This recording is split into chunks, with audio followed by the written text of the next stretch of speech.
പണ്ടൊരിക്കൽ ഈഴവ സമുദായക്കാരനായ ഒരു ഭക്തൻ ഗുരുവായൂരിനടുത്ത് താമസിച്ചിരുന്നു. ഇദ്ദേഹം നല്ല ഒരു കൃഷിക്കാരനായിരുന്നു.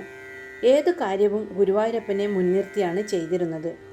ഒരു ദിവസം അദ്ദേഹം ഒരസാധാരണമായ സ്വപ്നം കാണുകയുണ്ടായി. മഞ്ഞ പട്ടുടുത്ത് മനോഹരമായ മുടിയിൽ മയിൽപ്പീലി ചൂടി ഓടക്കുഴലും കയ്യിലേന്തി 5-6 വയസ്സ് പ്രായം തോന്നിക്കുന്ന ഒരു കുട്ടി മുന്നിൽ പുഞ്ചിരിച്ചുകൊണ്ട് നിൽക്കുന്നു.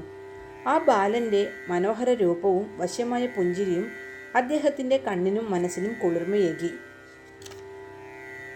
ആ ഭക്തൻ കൈകൂപ്പി പ്രാർത്ഥിച്ചു കൊണ്ടിരിക്കെ കുട്ടി പുഞ്ചിരിച്ചുകൊണ്ട് പറഞ്ഞു, ഹേ ഭക്ത, നീ അധ്വാനിച്ച് ഉണ്ടാക്കിയ പച്ചപ്പയർ എനിക്ക് ഉപ്പേരിക്കായി കൊടുത്തയക്കണം.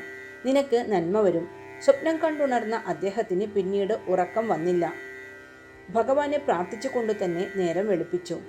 അടുത്ത ദിവസം രാവിലെ കുളിച്ച് ഭഗവാനെ പ്രാർത്ഥിച്ച് വളരെ ഭക്തിയോടെ നല്ല പച്ചപ്പയറുകൾ കുറേ പറിച്ചെടുത്ത് ഗുരുവായൂർ ക്ഷേത്ര പരിസരത്തെത്തി. താഴ്ന്ന ജാതിക്കാരനായതിനാൽ മഞ്ജുളാലിനടുത്തുള്ള സ്ഥലം വരെ പോവാനേ അനുവാദമുണ്ടായിരുന്നുള്ളൂ. ക്ഷേത്ര അധികാരികളെ വിളിച്ച് തലേ ദിവസത്തെ സ്വപ്നവിവരം അറിയിച്ചു. പയർ കൊടുത്ത് ഭഗവാന് ഉപ്പേരി ഉണ്ടാക്കി നിവേദിക്കാൻ അപേക്ഷിച്ചു. ആ ഭക്തൻ പറഞ്ഞ സ്വപ്നവൃത്താന്തം അവർക്ക് വിശ്വസിക്കാനായില്ല. അവർ മനസ്സില്ലാ മനസ്സോടെയാണ് പയർ വാങ്ങിയത്. അശ്രദ്ധയോടെ ഉപ്പേരി ഉണ്ടാക്കിയത് കാരണം അവ കരിഞ്ഞുപോയി. കരിഞ്ഞ ഉപ്പേരിയാണ് ഭഗവാന് നിവേദിച്ചത്. അന്നു രാത്രി ഭഗവാൻ ആ ഭക്തന് വീണ്ടും ദർശനമരുളി. അല്ലയോ ഭക്ത, ഇന്നലെ നീ കൊണ്ടുവന്ന പയർ അവർ അശ്രദ്ധയോടെ പാകം ചെയ്തതു കാരണം കരിഞ്ഞുപോയി. അതിനാൽ എനിക്ക് തൃപ്തിയായില്ല. നാളെ കുറച്ച് പയർ കൂടി കൊണ്ടുവരണം എന്ന് പറഞ്ഞു. ഭഗവാന്റെ അരുളപ്പാട് കേട്ട് ആ ഭക്തൻ ഏറെ സന്തുഷ്ടനായി. അടുത്ത ദിവസം അതീവ ശ്രദ്ധയോടെ നല്ല പയറുകൾ കുറേ പറിച്ചെടുത്തു ഉത്സാഹത്തോടെ ക്ഷേത്ര പരിസരത്തെത്തി.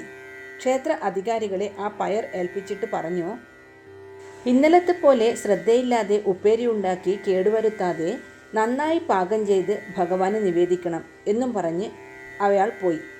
ആ ഭക്തൻ്റെ വാക്കുകൾ കേട്ട് ക്ഷേത്ര അധികാരിയും മറ്റുള്ളവരും അത്ഭുതപ്പെട്ടുപോയി. പയർ കരിഞ്ഞ സംഭവം ഇദ്ദേഹം എങ്ങനെ അറിഞ്ഞു? അദ്ദേഹം പറഞ്ഞ സ്വപ്നവൃത്താന്തം യാഥാർത്ഥ്യം തന്നെയെന്നവർക്ക് ബോധ്യമായി. ഭഗവാന്റെ അത്ഭുത ലീലകൾ ഓർത്ത് ക്ഷേത്ര സന്നിധിയിൽ കൂടിയവരെല്ലാം വിസ്മയിച്ചു പോയി. ആ ഭക്തന് ഭഗവാനിൽ നിന്ന് ലഭിച്ച അനുഗ്രഹമോർത്ത് എല്ലാവരും സന്തുഷ്ടരായി. ഹരേ കൃഷ്ണ.